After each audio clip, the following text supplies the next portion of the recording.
व्यवस्था अरे चेंज हो मधु जी, सकता है। जब आपको ऑप्शन ही नहीं अवेलेबल होगा तो आप किसको चुन लेंगी? और हम ये कह रहे हैं कि एक अच्छा व्यक्ति निर्दलीय के रोल में यदि खड़ा होता है और आप उसे जिता भी देती हैं, तो वो क्या कर लेगा? क्या नियम कानून बदल लेगा वो? और हम तो ये कह रहे हैं, जो लोग जीत जा तो रहे फिर हैं उन्हें जो है सत्य कहने की हिम्मत नहीं रह गई है। ये राजनेता अपने ही पार्टी के सही बोलने वालों को जो है टॉलरेट करने की स्थिति में नहीं है। उसे बाहर कर देंगे, उसे प्राथमिक सदस्यता से जो है बाहर कर देंगे। आप पत्रकारिता से जुड़ी हुई हैं, बताइए।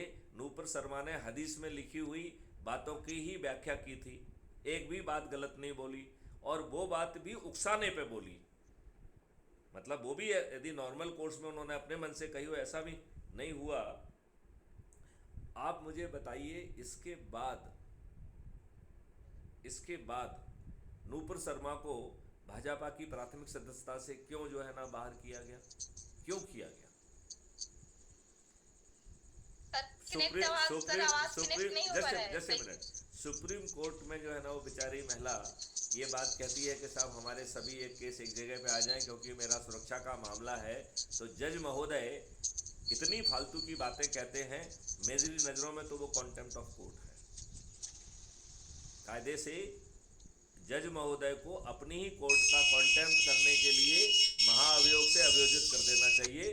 दूसरे अच्छा। जजेस की हिम्मत नहीं होगी। ये अच्छा। कब कब कितना हम निर्लज्ज होंगे? आप ये बताइए, कॉलेजियम सिस्टम के तहत 87 परिवारों के लोग अपने ही लोगों को प्रमोट करके उन्हीं को जो है ना सुप्रीम कोर्ट का जज बना रहे हैं, हाई कोर्ट का जज बना रहे हैं, हायर जुडिशरी का हिस्सा बना रहे हैं। ये तो इससे बड़ी निर्लज्जता और क्या हो सकती है? ये तो वैसे ही हो जाए कि हम जो है ना आईपीएस हैं, भाई हमारे बच्चे ही आईपीएस बनेंगे, हम आपस में बैठ के तय कर लें कि तुम्हारा बच्चा बन जाएगा इस बैच में, हमारा बच्चा इस बैच में बन जाएगा। फिर आम जनता कहाँ जाएगी? फिर डेमोक्रेसी कहाँ है? तो मधु जी, ये बड़ी लड़ाई है, और मैं ये चाहूंगा कि आप ललन जी कॉन्क्रीट अपना प्लानिंग के साथ अपना आइए। अपना माइक म्यूट करें। ललन जी अपना माइक म्यूट करिए।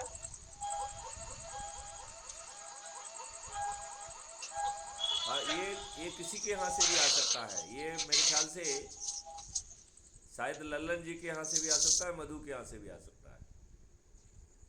बेटे आप लोग जो है अपना माइक वो म्यूट कर लीजिए। माइक इज ऑन लिखा है, उसको यदि आप क्लिक करेंगे तो माइक ऑफ हो जाएगा। हाँ, ऐसा करेक्ट। देखिए अब आवाज़ इम्प्रूव हो गई है। तो मेरे मुझे लगता है कि बातों को ज़्यादा ना फैलाएं। आज मेरा फोकस जो रहेगा, मैं आप लोगों से अनुरोध ये करना चाहूँगा कि जो नरेंद्र जी से मेरी बात हो रही थी कि यदि हम अकेले काम करेंगे तो एक कहलाएंगे, यदि हम छोटी छोटी टीम बना देंगे, 3 टीम बन जाएंगी तो हम 111 हो जाएंगे, 4 टीम बन जाएंगी तो 1111 हो जाएंगे। तो मैं चाहूँगा कि जैसे आप हैं, तो पत्रकारिता एक काम है, न्यूज़पेपर में निकालना एक काम है, उसके साथ साथ क्या हम स्कूल कॉलेज में जा सकते हैं? क्या हम अपनी महिलाओं को जो है, बहनों को, उनको जो है ना निकाल सकते हैं, उनको एक वो कर सकते हैं कि भाई आप इस तरीके के लिए आयोजन करो, वहाँ के लोकल रिवाज के हिसाब से, जैसे भजन कीर्तन या जो भी बुलावा, अलग अलग तरीके की प्रक्रिया हर हर प्रदेश में, हर क्षेत्र में होती हैं। तो वहाँ जो लोकल हो, जैसे बुलगुआ कहते हैं हमारे यहाँ पर, तो यदि आपके यहाँ क्या कहते हैं, जहाँ महिलाएं एक जगह इकट्ठी होती है उसे क्या कहते हैं आप लोग के यहाँ पे? बुंदेलखंड में उसे बुलगुआ कहते हैं।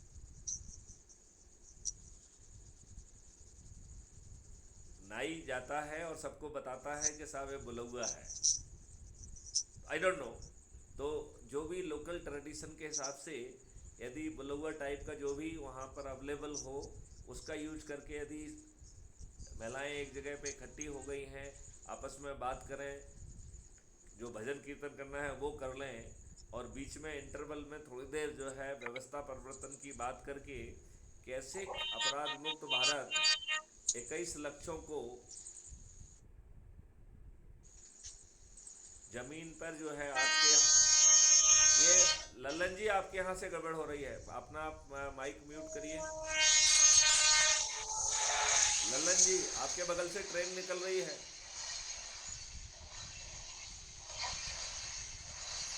लल्लन जी सुन ही नहीं रहे। अच्छा चलिए जो भी है। तो मेरे ख्याल से उनके आसपास कोई ट्रेन निकल रही है जिसकी आवाज़ हम सब सुन पा रहे हैं। चलिए,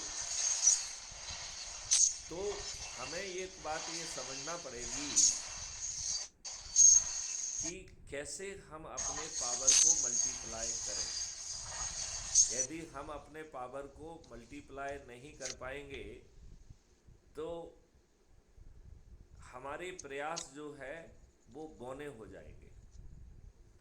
इसलिए मेरा सोचना है कि जैसे सामाजिक संगठन है, जैसे आप पत्रकार हैं तो पत्रकार साथियों को बुला लिया जाए, एंड आपस में विचार किया जाए कि पत्रकार एक तो खुद की लेखनी है, खुद की चैनल है, खुद के इंटरव्यू है, जो नरेंद्र सिंह जी कह रहे थे वो तो आप कर ही लीजिए, लेकिन उसके साथ जो है मेरा सोचना ये है कि आप अपने साथियों को बिठाइए और सोचिए कि और क्या कर सकते हैं। तो पत्रकारों का एक अपना प्रभाव क्षेत्र होता है, यदि उसका उपयोग करेंगे, कॉलेज और स्कूल में पहुंचेंगे, बच्चों को मोटिवेट करेंगे और उनको यदि ये समझाया जाएगा कि कैसे अपराध मुक्त भारत उनके जीवन में बदलाव लाने वाला है, और वो भी बिना 5 पैसे खर्च किए, सभी राजनेता हार जाएंगे और आपके ऊपर जो गुलामों के नियम कानून हैं वो बदल जाएंगे, आपकी जो प्रशासनिक व्यवस्था है वो ना केवल पारदर्शी हो जाएगी, अकाउंटेबल हो जाएगी, बल्कि संवेदनशील हो जाएगी towards the need and aspiration of the public. और यदि वो निर्णय विलंब से लेती है या गलत निर्णय लेती है तो उसे क्षतिपूर्ति देना होगी। 5 सर्टेनिटी के साथ आपको अपराध मुक्त भारत मिलेगा जिसमें धन की वर्षा होगी, इतनी ज़्यादा धन की वर्षा होगी कि आम आदमी अमीर हो जाएगा। जो माननीय नरेंद्र मोदी जी ने कहा है ना कि 15-15 लाख जो है सबको मिल जाएंगे, तो मोदी जी ने नहीं दिया है, लेकिन अपराध मुक्त भारत सबको 15-15 लाख से या उससे ज़्यादा ही दे देगा, और वो भी 1 साल में दे देगा और फिर अगले साल फिर से देगा। तो इट इज़ डूएबल, और उसको जितना बांटेगा 2 से मल्टीप्लाई करके शासन के पास वापस आ जाएगा, तो धन बांटना फायदे का सौदा है ना।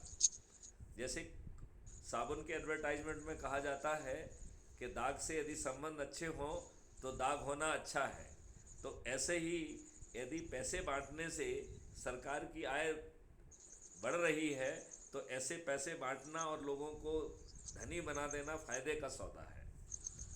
और इस अकेले मॉडल से आज जो सरकार कमा पा रही है उससे 10 गुना ज़्यादा पैसा इकट्ठा होगा, 1-2 गुना नहीं, 10 गुना ज़्यादा। और इसमें एक मॉडल नहीं है, ढेर सारे मॉडल हैं। धीरे धीरे छोटी छोटी माइक्रो लेवल की गड़बड़ियां नहीं हो पाएंगी। ये आपके वेशभूषा से लेके आचार विचार को परिवर्तित कर देगा। आज ये किसी की सोच का हिस्सा नहीं है। आज आप बाजार में निकलिए, जो हमारे युवा किस तरीके की उनकी हुलिया है, किस तरीके के उनके बाल हैं, किस तरीके से वो बोलचाल करते हैं, उसको देख के शर्म आती है, लज्जा आती है। लेकिन क्राइम फ्री भारत का मॉडल उन चीज़ों को भी कैसे मॉडिफाई करेगा वो उसमें निहित है। तो केवल लोग बागों की गरीबी मुक्त हो जाएंगे और धनी हो जाएंगे इतना ही नहीं है, वो संस्कारित हो जाएंगे, वो शाकाहारी हो जाएंगे, वो नशा मुक्त हो जाएंगे, वो आध्यात्मिक भी हो जाएंगे। क्यों? क्योंकि उनके पास समय बचेगा। वो यहाँ पर इसलिए पैदा नहीं हुए कि खाएंगे पिएंगे सो जाएंगे, वो किसी आध्यात्मिक पर्पज से वो आत्मा इस मानव शरीर को धारण की है। यदि थोड़ा बहुत समय उस आध्यात्मिक यात्रा के लिए भी मिल पाएगा तभी हमारा कल्याण होगा और हमारा मानव शरीर लेना सार्थक होगा। लिहाजा ना केवल आप गरीब मुक्त होंगे, समृद्ध होंगे, सब कुछ अच्छा होगा, निरोगी हो जाएंगे, दीर्घायु हो जाएंगे, बल्कि आप शाकाहारी भी हो जाएंगे, आप नशा मुक्त भी हो जाएंगे, और आप जो जी है सर बिल्कुल। आध्यात्मिक जर्नी में भी आगे बढ़ पाएंगे। क्योंकि इस आत्मा ने जन्म जो लिया है वो एक विशेष आध्यात्मिक जर्नी के लिए लिया है, और वो आध्यात्मिक जर्नी भी पूरी होना चाहिए।